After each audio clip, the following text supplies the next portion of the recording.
I'm still in Marrakesh, and our next stop is Koutoubia. It's a mosque. Now, this mosque behind me was built in 1157, so it is ancient, but it's not the first one here. It is the tallest building in Marrakesh. There's a law where no buildings can be built higher than this one, so you can see this from most places in Marrakesh.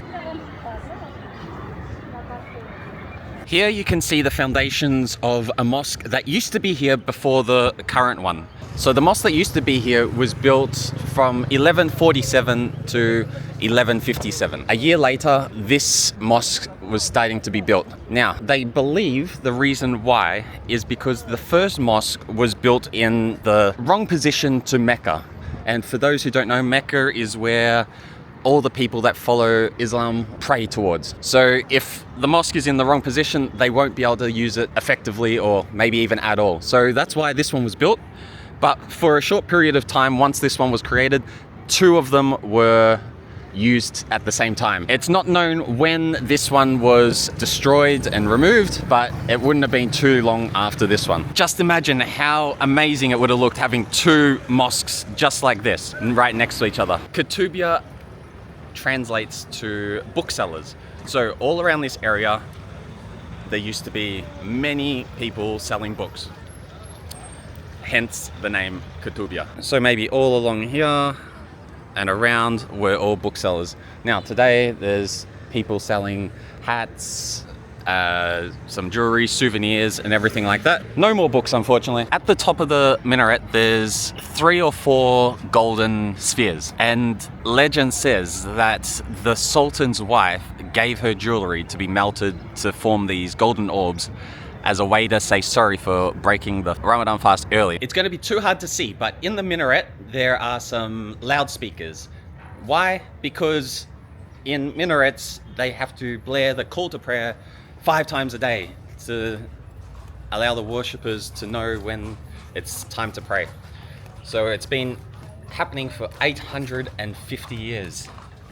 And listening to the call to prayer is one of my favorite things to do when I'm in a Muslim country, Muslim majority country. It does start early in the day, but it is kind of nice to wake up to. As I walk around the mosque here, maybe to find an entrance, I don't know if I can go in. We've got some nice archways with wooden doors. So I think this is going to be the back of the church. And then behind me is the garden, which we'll check out soon. Now, as you saw, the minaret is under construction, and here there's a lot of rubble. So I don't know if it's actually open for worshippers. So I've walked around all sides of it, I think, maybe just not this side, and I can't see an entrance into the building. Maybe it's through one of the gates, the doors we've passed. Here's another nice archway, but with closed doors. And here you can see all the scaffolding that they're using to get up and fix the minaret. There's a sign on the door here in Arabic, which probably tells us that it's not open due to construction.